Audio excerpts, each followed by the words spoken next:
Y hasta ahora quiero darle la bienvenida en el estudio en Quito al doctor Esteban Ortiz. Él es médico, como ya lo decíamos, investigador, experto en salud pública y global. Muy buenos días, gracias por acompañarnos, doctor. Muy buenos días, ¿cómo le va? Muy buenos días.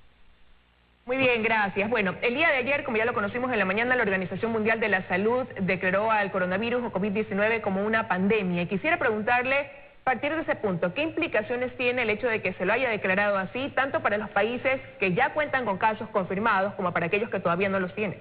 Bueno, básicamente la declaración de pandemia implica reforzar las medidas que ya tuvieron que haberse tomado en los países donde hubo casos, hubo probabilidad de contagio y pues ahora estamos esperando que la Organización Mundial de la Salud pues emita su comentario fundamental en relación a las estrategias y a los objetivos que esta declaración de pandemia puede tener. Básicamente ayer escuchamos en la cadena pues al final del día sobre las medidas que se están tomando, se están decidiendo tomar en el Ecuador, pues y creo que actualmente tenemos todavía la posibilidad de detener el avance del virus y creo que es importante que estas medidas que se tomaron el día de ayer pues se implementen. Me parece a mí saludable pues desde el punto de vista técnico lo que se propuso el día de ayer y creería que esa es la principal diferencia. Los países, y como lo dijo el doctor Tedros, no tuvieron tal vez la respuesta tan rápida y tan eficaz como se tuvo que haber tenido y pues y se espera que con esta declaratoria pues se lo haga, ¿no? Por eso hablando de manera general, pero puntualicemos ahora en nuestro país. Usted ya hacía alusión a la cadena de la noche de ayer donde el presidente solicitó se declare la emergencia sanitaria a la ministra de Salud y habló de ciertas medidas. Él decía se restringirán la concentración de eventos masivos, aquellas personas que regresen desde países donde hay mucho número de contagio, se los mantendrá en una especie de aislamiento domiciliario para ver que no tengan síntomas y así no se propague el contagio. Hablaba de, por ejemplo, evitar las concentraciones en las iglesias, entre otras cosas.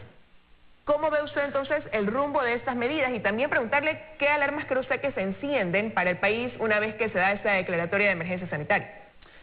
Bueno, el país básicamente entra en emergencia sanitaria, pues creo que es tiempo hoy ya de cambiar esa idea de que el gasto público, especialmente en salud, es gasto. O sea, yo creo que ya si es que con esto no aprendemos y no entendemos que despedir al personal de salud que trabaje en el sistema público es un gasto, pues no hemos aprendido nada. Tenemos que entender que hoy es cuando, ya básicamente cuando el virus está a la puerta de nuestra casa, tenemos que correr, tenemos que repotenciar los sistemas de salud, tenemos que mejorar el sistema hospitalario y tenemos que reforzar el sistema de atención primaria de salud. Eso creo que es importantísimo y vamos a entender que esa es la base fundamental de lo que se declara en emergencia. Hay que entender, y perdón que haga un paréntesis. Doctor, claro. Lo quería interrumpir un segundo porque tenemos que lanzarnos una cadena nacional y enseguida retomamos el diálogo con usted. Perfecto. Bueno, retomamos el diálogo con el doctor Esteban Ortiz, precisamente para analizar el impacto o las repercusiones que traen estas declaratorias, esta declaratoria de emergencia sanitaria y la declaración de pandemia, de clasificar así el coronavirus. Y usted hablaba de esa necesidad, de lo que decía el presidente, de proteger al sistema de salud.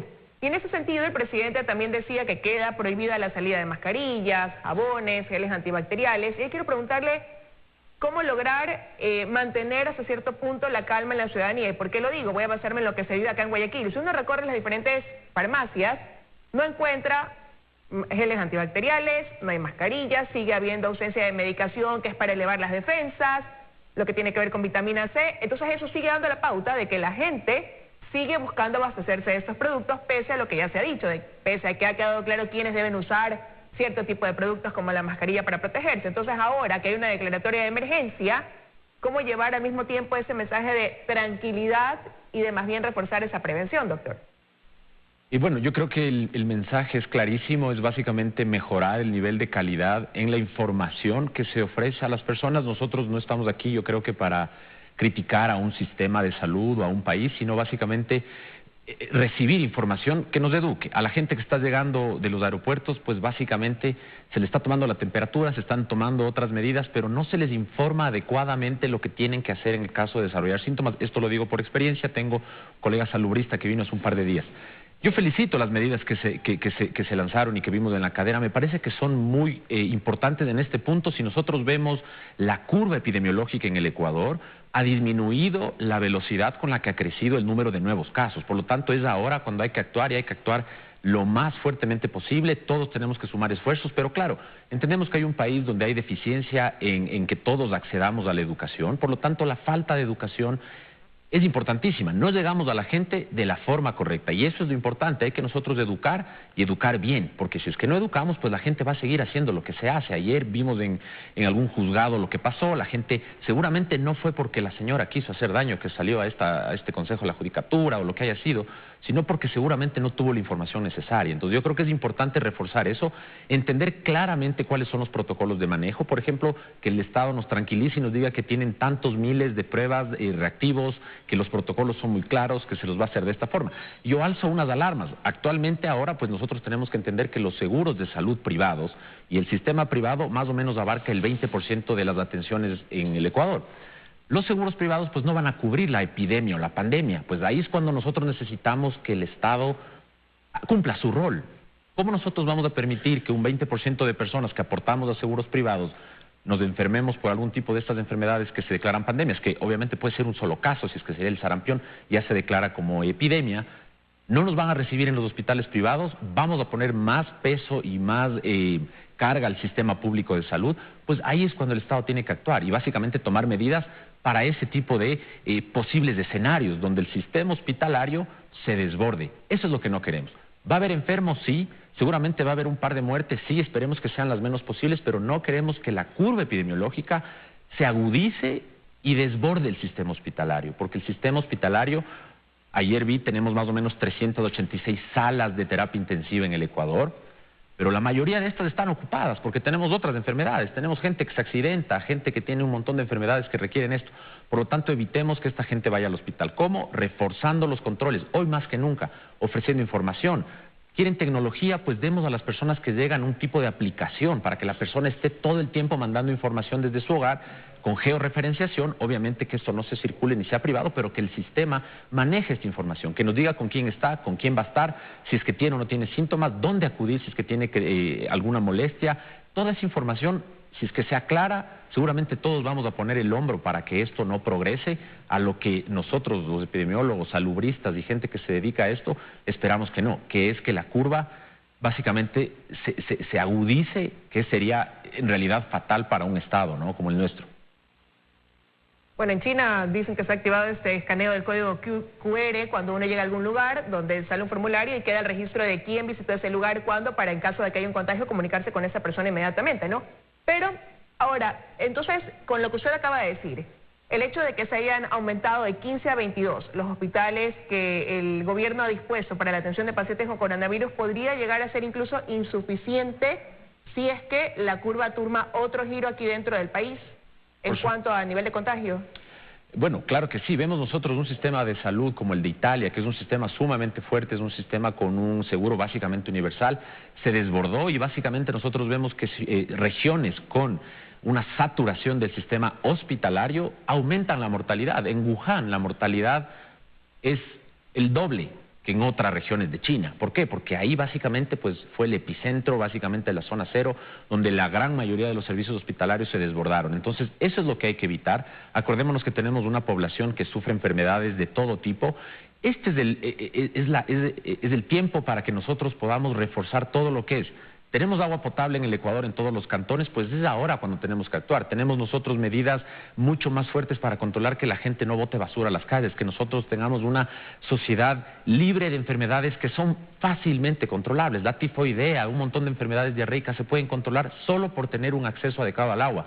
Y aquí en el Ecuador todavía tenemos este tipo de enfermedades. Yo creo que hoy es la oportunidad de oro para que con la ola del coronavirus, pues ayudemos a que las otras enfermedades también disminuyan. Por lo tanto, es importantísimo que nosotros entendamos que el sistema hospitalario actualmente tiene que estar reforzado. Yo he hecho algún tipo de comentarios muy personales en redes sociales sobre la falta de cierto equipo en ciertos hospitales, y eso creo que es importante entender. La gente que actualmente va a ir a un hospital necesita tener todas las prestaciones. Escuchamos que el presidente ha pedido que se refuerce la seguridad en el personal de salud, me parece súper plausible. Eso es lo que queremos escuchar. En los hospitales, que la gente ya tiene su equipo de protección. Nosotros que estamos en el medio entendemos que muchas veces hay dificultades. Actualmente desconozco la situación en la última semana, pero esperaría que esto puede mejorar. Esa es la señal que queremos. Nosotros hemos destinado, escuché hace un pocos días, $60 millones al sistema de salud. Pues destinemos más, destinemos el doble. La salud es un ahorro para la gente. Una persona que fallezca a los 20 años...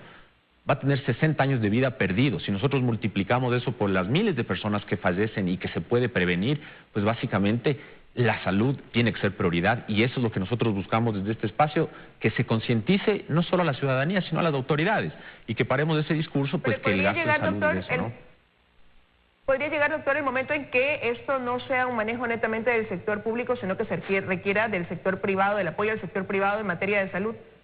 Totalmente, y eso es algo que nosotros lo hemos dicho, el sistema de salud ecuatoriano es sine qua non. Básicamente tenemos un sistema público basado en pensiones, un sistema privado con fines de lucro, un sistema privado sin fines de lucro. Estos 4 subsistemas están divorciados. El sistema privado no hace prevención en su mayoría, hace tratamiento curativo. El sistema público hace prevención, pero por ejemplo, si es que un paciente del IES quiere ir al hospital del Ministerio de Salud, ya no puede. Vimos nosotros que la primera paciente entró a un hospital privado y después se movilizó a un hospital público. Si supuestamente nosotros tenemos una red pública integral de salud, pues ¿dónde está la red? No tuvimos que haberle movido a esa paciente de ahí, porque obviamente se trata de una red. Y ahí es cuando yo digo ahora, es cuando el Estado tiene que regular a los seguros privados de salud. Y ahora me llegó un comunicado de que los seguros no van a cubrir este tipo de brotes. ¿Qué pasa con eso? Es 20% más de población que va al sistema público. En el caso potencial de que la curva se agudice, pues este puede ser muy perjudicial para la población, ¿no?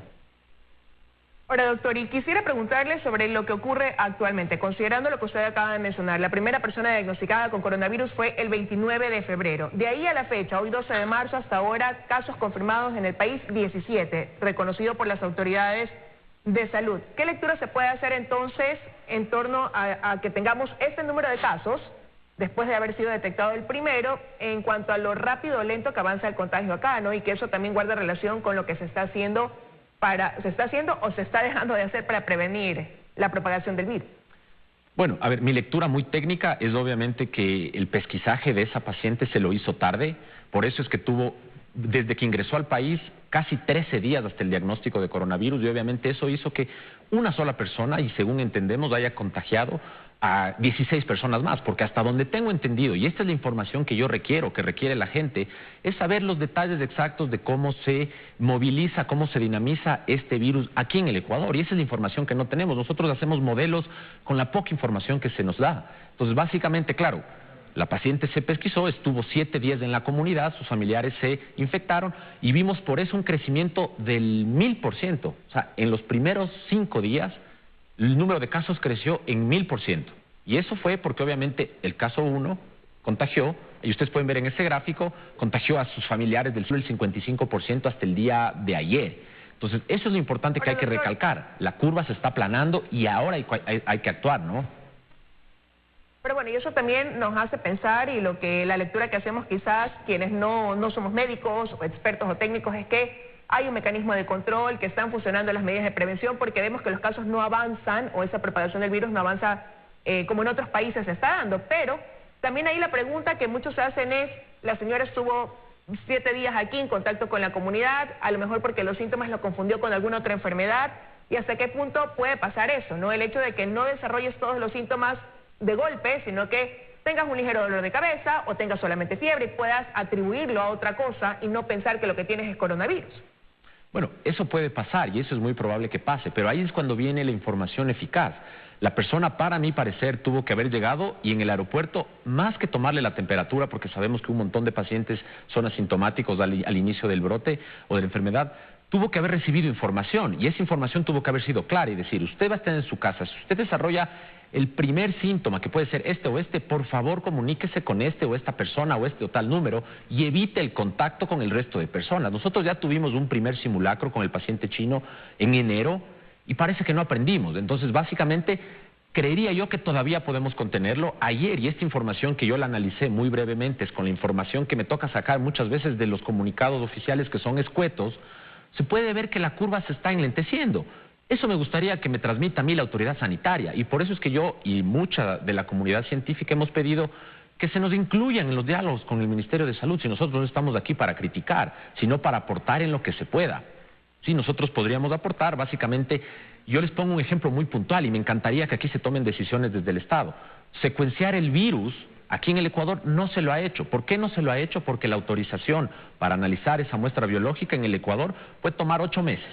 ¿Qué pasa si es que viene un paciente que es menor de 18 años y tiene COVID y básicamente nuestra única opción terapéutica es tal vez uno de los medicamentos que están siendo estudiados en otros países?